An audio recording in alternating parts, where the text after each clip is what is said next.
it's painful that there's still one match day to go before that, but definitely we'll talk about El Clasico in depth. We're going to be there. We're going to have 10 days of coverage on ESPN, so look out for that. But let's talk about Barcelona, I suppose, shall we? All right, so let's talk Barcelona. I say this, just a 1-0 win at Mallorca. They traveled to Mallorca, another beautiful place, by the way, somewhere I need to go. Xavi made some changes. We saw the likes of Ansu Fati starting, no Rafinha for that one as well. Pedri got a little bit of a break, and Gerard Piqué came back, put in a good shift against all odds. And I mean, death taxes, Robert Lewandowski goals. We keep saying that, and today, not today, but that match was absolutely no different.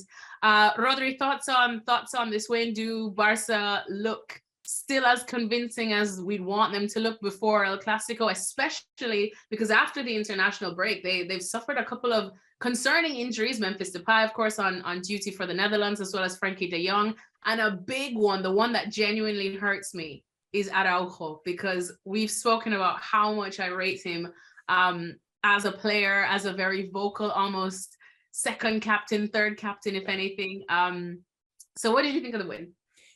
Well, for me, it was the most important game of Barca so far in this season, and I'm gonna say why. First of all, because you just mentioned the thing that they were struggling to make a good enough starting 11 due to those injuries in the international break, which is something that broke Xavi's plans for sure. Because when you don't have Koundé, you don't have Frenkie de Jong, which is not able to play either this game in Champions League against Inter de Milan. You have so many people, like you mentioned, Araujo, no, I mean, it was really, really tricky for Xavi to make a starting 11. So that's why he included Piqué and these kind of guys that are not really, really used to play this season. And for me, when you are facing Mallorca and you are playing away in Son Moix, this is a very difficult game because they were, Javier Aguirre always make a really aggressive teams, and the pressure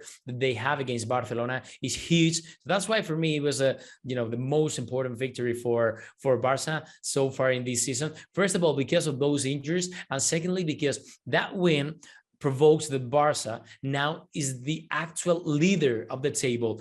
And if we are back next season, imagine that we are back in May, and you say, okay, Barca is going to be the leader of the next La Liga season by October. You would say, Rodri, are you crazy? But we're not crazy. This is the good thing of La Liga, that Real Madrid fails, then you got Barcelona, because they don't fail. When Barca fails, Real Madrid doesn't fail. This is the good thing of football and the good thing of La Liga. No?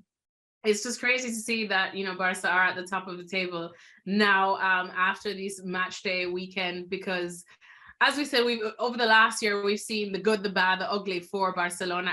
And one of the things that you said, I agree with you 100%. I think I was so interested. I was working Premier League, so I didn't get to see the entire Barcelona match. But I was constantly like refreshing the score on my phone just to see if Mallorca scored one after, because I felt like this was the most vulnerable we've seen Barcelona after all these, not just injuries, but big name injuries, and injuries that we know that Xavi could call on to come off of the bench. Because even last year, when we look at the squad, of course, we talk about the business Barcelona has made in the transfer window. But last year, when the big names, so to speak, or the titulares, the first 11 weren't firing, you were always like, well, who does then Ronald Koeman and then Xavi bring off the bench? And everybody was making jokes that he's bringing 16-year-olds from La Masia off the bench. That is the deep squad Barcelona have. When you look at, say, what Carlo Ancelotti has on his bench, he's got a mix of young, talented players, but players that are also experienced and have won trophies. And you just looked at how different it was at Barcelona now for their quote unquote bench players to get, this kind of result, as you said, away from home. I think it's a huge, huge message for Barcelona. And then, of course, Robert Lewandowski, how do you stop him? I hope nobody does, because it just makes this season so good, and it will make El Clasico even better. The posters have already gone up, and it's like Benzema looking at Lewandowski, and it'll be interesting to see that matchup. Like I said, I know there's still one more match day to go, but we're getting excited from now. This is good. So at least Barcelona overcoming their what was one of their biggest tasks. Thank you very much for watching ESPN FC on YouTube. For more highlights, analysis and exclusive content, be sure to subscribe.